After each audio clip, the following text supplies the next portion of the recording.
खबर दिल्ली के तुर्कमान गेट में हुई हिंसा के बाद जब पहला जुमा क्योंकि आज आ गया है और पत्थरबाजों पर पुलिस का एक्शन भी जो है वो भी शुरू हो गया है। वो आपको बता दें, तस्वीरें आपको दिखा दें। दिल्ली के तुर्कमान गेट में अतिक्रमण के खिलाफ जो पत्थरबाजी और हिंसा हुई उसके बाद आज पहला जुमा है। इससे लेकर दिल्ली पुलिस पूरी तरह से अलर्ट पर है। तुर्कमान गेट इलाके में दिल्ली पुलिस के साथ पैरामिलिट्री फोर्स के जवानों को भी तैनात किया गया है। चप्पे चप्पे पर फोर्स की तैनाती है। पत्थरबाजों के खिलाफ पुलिस का एक्शन और तेज हो गया है। पुलिस ने 7 और पत्थरबाजों को सलाखों के पीछे पहुंचा दिया है। अब तक कुल 12 पत्थरबाज गिरफ्तार हुए हैं। पुलिस ने पत्थरबाजी के आरोप में आज मोहम्मद इमरान नाम के एक शख्स को गिरफ्तार किया। वहीं सोशल मीडिया पर भड़काने वाले लोगों की तलाश चल रही है। पुलिस को यूट्यूबर सलमान और एक महिला एमन रिजवी की तलाश है। एमन रिजवी पर भी अतिक्रमण एक्शन को लेकर भड़काऊ पोस्ट करने का आरोप है। मोहम्मद इमरान जो है उनकी तस्वीर तो हम आपके सामने रख ही रहे हैं। अब तुर्कमान गेट के पास दरगाह फैज़े इलाही मस्जिद के पास अतिक्रमण विरोधी अभियान के दौरान हुई हिंसा को देखते हुए चूंकि आज पहला जुमा है तो दिल्ली में संवेदनशील इलाकों में भी सुरक्षा बढ़ा दी गई है। संवेदनशील इलाकों और मस्जिदों के आसपास दिल्ली पुलिस और पैरामिलिट्री फोर्स के जवानों को तैनात किया गया है। पुलिस हर आने जाने वाले शख्स पर नजर रख रही है। जुमे की नमाज के बाद लोगों के इकट्ठा होने पर भी रोक रहेगी। तुर्कमान गेट के साथ साथ जामा मस्जिद, फतेहपुरी मस्जिद, चावड़ी बाजार, ईदगाह, सदर बाजार, बाटला हाउस, जाकिर नगर, शाहीन बाग, निजामुद्दीन, जाफराबाद, मुस्तफाबाद और सीलमपुर जहांगीरपुरी जैसे संवेदनशील इलाकों पर पैनी नजर रखी जा रही है। दिल्ली पुलिस ने एक एक पत्थरबाज के हिसाब की तैयारी तो कर ली है। दिल्ली पुलिस के मुताबिक पत्थर, कांच की बोतलें फेंकने में 150 से 200 लोग शामिल थे। उपद्रवियों की तलाश के लिए दिल्ली पुलिस 450 वीडियो फुटेज भी खंगाल रही है। इसमें CCTV, drone, body cam, social media के वीडियोस भी शामिल हैं। लेकिन यहां अतिक्रमण के खिलाफ कार्रवाई हुई तो वहां पर पाकिस्तान वो बिलबिलाने लगा। पाकिस्तानियों से खुद अपना देश तो संभलता नहीं, लेकिन दूसरों के मैटर में टांग अड़ाने की आदत पाकिस्तान की पुरानी है, जिससे वो बाज आता नहीं। दिल्ली में बुलडोजर एक्शन को लेकर पाकिस्तान की तरफ से रिएक्शन आया।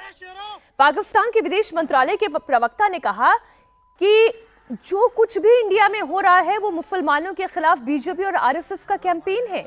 अतिक्रमण की आड़ में भारत में मस्जिदों को टारगेट किया जा रहा है।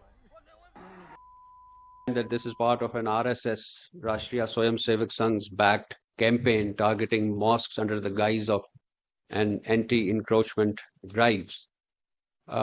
We express our grave concerns on the actions of the Indian government to demolish the Waqf properties associated with the Faiz-e Ilahi Mosque.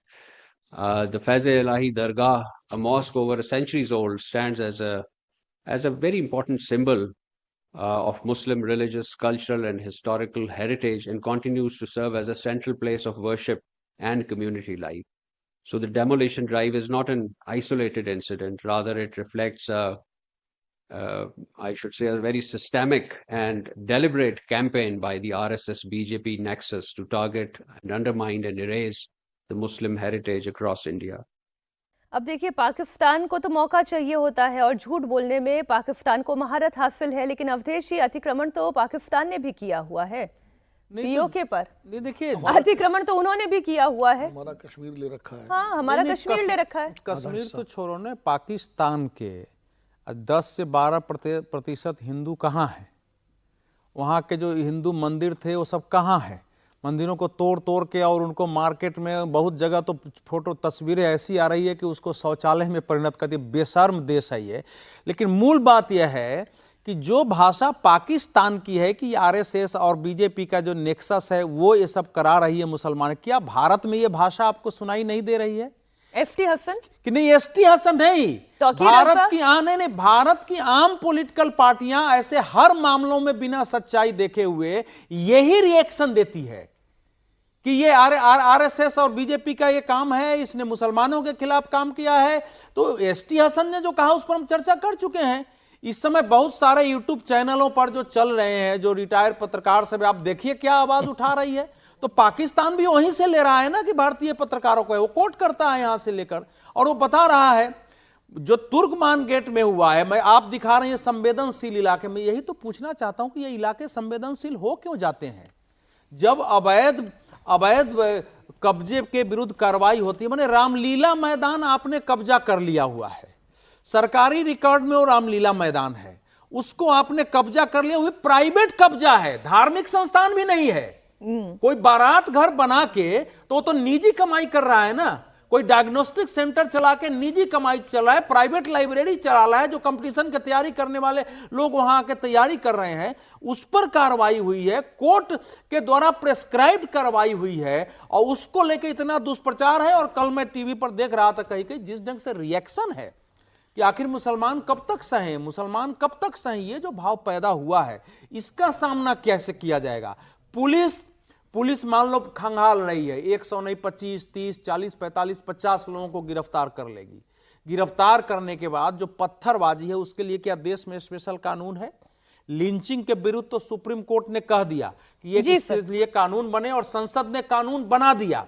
जब पत्थरबाजी पूरे ऑल इंडिया ट्रेंड बन चुका है, तो पत्थरबाजी के लिए कोई स्पेशल कानून इस देश में कहां है कि पुलिस क्या कार्रवाई कर देगी? मैं तो सर पाकिस्तान वालों को यही सलाह दूंगी कि अपना घर संभाले। यहाँ पर ना मस्जिद की एक ईंट हिली है, ना 1 इंच खरोच आई है। मस्जिद बिल्कुल ठीक है, लेकिन अतिक्रमण तो हम हटा कर रहेंगे। मीनाक्षी, अल्पसंख्यकों के मामले में पाकिस्तान का रिकॉर्ड बहुत खराब है। हिंदूज के बारे में अवधेश जी ने बोल दिया, क्रिश्चियंस की हालत वहां देख लीजिए, सिखों की हालत देख लीजिए, इवन मुस्लिम्स में भी जो अहमदिया मुसलमान हैं, शियाओं का आप देख लीजिए क्या हाल है। तो इसलिए पाकिस्तान को तो इस मामले में बोलने का कोई मतलब नहीं, ना कोई हक है। रही बात भारत के अंदर, तो भारत एक लोकतांत्रिक देश है, यहाँ अलग अलग व्यूज आएंगे।